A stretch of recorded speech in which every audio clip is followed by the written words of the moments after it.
what are the expectations for him? I mean, the expectations, anytime you get a rare talent like him, the expectations, they're typically always unrealistic. But what we've done is, in following sports long enough, the greatest players, they always live up to it or do beyond. I remember when I was a young kid, I went down to Cincinnati, Ohio to watch the All-American high school basketball game. And there was a guy in the game, his name was Moses Malone. Oh. And I was like, how's he going to play pro basketball? He's not a 7-footer. They were like, Moses, 6'8", 6'9", grab every rebound, could score 25 to 30 points every night. I was like, wow. So then through the years, I just started trying to adjust my eye to special talented players. There is no one in the NBA like Zion. So what would my expectations be? Man, they're not going to be realistic, but this kid is very rare. At 6'7", 285, the way he can get off the floor, with the way we like exciting things, the high flyer, now with the lob, as easy as it is to get the lobs now, everyone on the court can throw a lob. I think he's going to be a special player. I think one day he's going to be an MVP candidate, but he's the combination of a lot of guys that I've seen. And I've been watching basketball so long, so I'd have to go back. It's easy to compare him to Charles Barkley, but he's a better athlete than Charles Barkley, and at this point in his career, probably can shoot better than Charles could. So we know on the defensive end, he's going to be an excellent player, but I'm just going to name a few players because he's the combination of Draymond Green, Ben Simmons, Julius Randle, and Blake Griffin. All those players. But I just believe he's going to be special on the defensive end. I think people are underestimating when he gets in the NBA, his ability to switch 1 through 5, which, Sarah, you know, right now in the NBA, if you can't do that, you're immediate liability. His second bounce, his second jump is maybe one of the best. David Thompson, Michael Jordan, one of the best second jumps I've ever seen. So I expect him to be special on the defensive end immediately. He's going to be special in transition. I believe he has the type of personality. He's just a young country boy. He's a sponge to information. But the last thing, and I believe this is very important, the Bible says a good name is better than silver and gold. How would you like to have his ability and be named Zion? There's sometimes in sports, guys have the right face or they have the right name, and it just kind of fits with, oh, they're supposed to be a star. Yeah, OBJ, when he calls me complaining all the time with his good-looking self, right? All the ability that he has. You look at Odell Beckham, and you're like, okay, well, you were going to be famous for something. You know what I mean? Zion Williamson. It's the name fits, the body fits, and the game fits. Listen, it is not hyperbole to say we've never seen a Zion before, which is why the comps are so hard.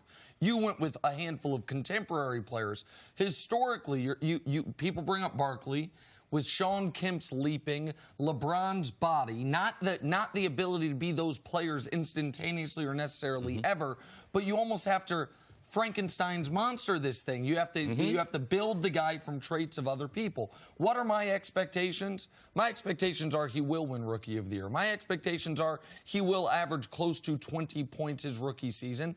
And my expectations are he will have one offensive and one defensive highlight on average a game. One play where it's like, how did he get out to block that shot, and how did he catch that alley-oop? And this is where, even though right around the time of the lottery, people were talking about, is Zion disappointed? Does he not want to be there? Could he go back to Duke?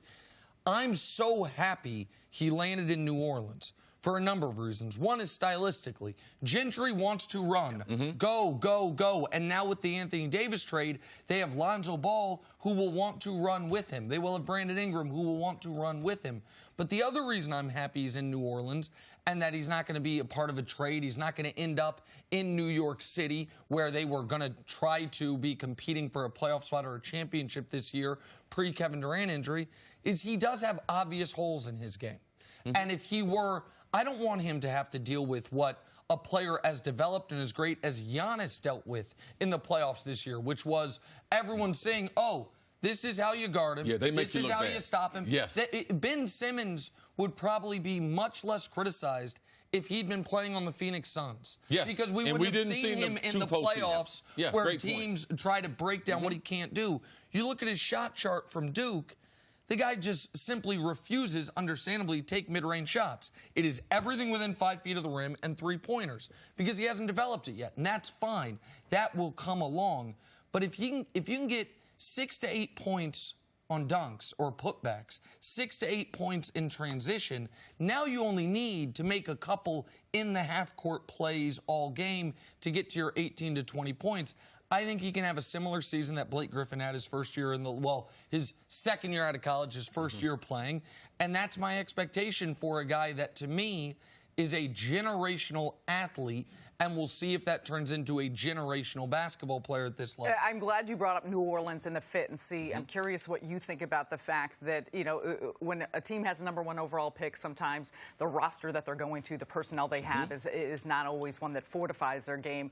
What do you see, and we'll see what moves David Griffin makes as we continue on throughout the course of this offseason, but playing with guys like Lonzo Ball, if Drew Holiday is there, how he plays, Brandon Ingram, just the group that is around him, the youth of the group, and how he can grow with that. I think it's a very good mix. I think he's very, very fortunate. A lot of times we've seen some of our best players, they get into a situation where, from a front office standpoint, both of you mentioned one person, David Griffin, I believe is very important, because right now you could see with the Anthony Davis trade, he's trying to develop this roster, and Zion's not going to be asked to do things that he can't do. So I feel very comfortable the people that are controlling his career. You talked about Gentry as a coach. Man, we saw the night of the lottery. He was excited. He knew what he won. He didn't win the first pick. No, he won the chance to coach Zion Williamson. So the style of play. So I think that they're not going to put too much pressure on him. They're going to put him in a winning situation. So those things, I believe,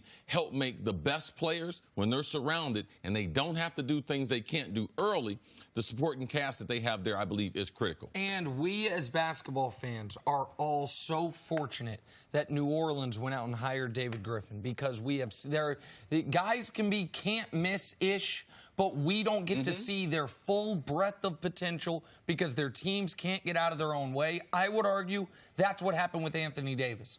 Everyone knew how good he was, but the team tried to microwave the process, tried to immediately contend because he was so good instantly, and that deprived us of the ability to see Anthony Davis on the big playoff stage repeatedly. David Griffin is not going to make that mistake. He knows what I know, which is the #1 goal, every decision you make for the New Orleans Pelicans over the next 3 to 5 years has to relate to Zion Williamson in some way. How does this affect Zion? Is this good for Zion? Does this help him reach his full potential? Because if he reaches his full potential, he is a league MVP at one point in time. He is one of those guys that can be one of the 7 difference makers in the league. And it's now up to Zion, of course, and the people surrounding him, the grown-ups in the room, to put him in the best situation for that to actually come to place. I believe that's what will happen in New Orleans. Thanks for watching. Subscribe here to get the latest from the show. Also, be sure to check out more of the best clips from First Things First, or go watch a few segments from our other shows on FS1.